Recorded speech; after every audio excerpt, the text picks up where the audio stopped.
వరంగల్ జిల్లా నర్సంపేట ప్రభుత్వ జిల్లా జనరల్ ఆసుపత్రికి సాధారణ బదిలీలలో భాగంగా 105 మంది నర్సింగ్ సిబ్బంది విధుల్లో చేరారు. దీంతో ఆసుపత్రిలో రోగులకు మరింత మెరుగైన వైద్య సేవలు అందించే అవకాశం ఏర్పడిందని ఆసుపత్రి సూపరింటెండెంట్ డాక్టర్ కిషన్ తెలిపారు. 220 పడకల సామర్థ్యం గల ఆసుపత్రి స్థానిక ప్రభుత్వ వైద్య కళాశాలతో కలిసి ప్రారంభమై 2 ఏళ్లు పూర్తవుతున్నప్పటికీ ఇప్పటి వరకు తగిన నర్సింగ్ సిబ్బంది నియామకం జరగలేదు. గతంలో డిప్యూటేషన్పై పనిచేస్తున్న 18 మంది నర్సింగ్ అధికారులు తమ అసలు పోస్టులకు తిరిగి వెళ్లనున్నారు. ఇంకా 98 పోస్టులు ఖాళీగా ఉన్నాయని అధికారులు తెలిపారు.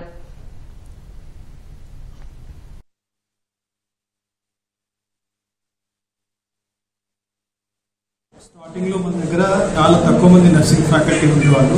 డిప్యూటేషన్ మీద ఒక 18 మందితో మొత్తం కంప్లీట్ పాత హాస్పిటల్ కొత్త హాస్పిటల్ 2 రన్ చేయడం జరిగేది.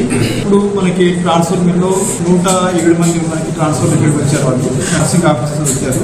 వాళ్ళతో మనకి ఫుల్ ఫ్లెడ్జ్డ్ గా all individual departments general medicine, general surgery, orthopaedics, gynaecology, paediatrics individual departments లో 3 సిస్టర్లు ఆ సిస్టర్లని అన్ని డిపార్ట్మెంట్స్ కి ఇచ్చేసి ఆ పేషెంట్ కి మంచి ట్రీట్మెంట్ ఇచ్చేటట్టుగా ప్లాన్ చేస్తున్నాము.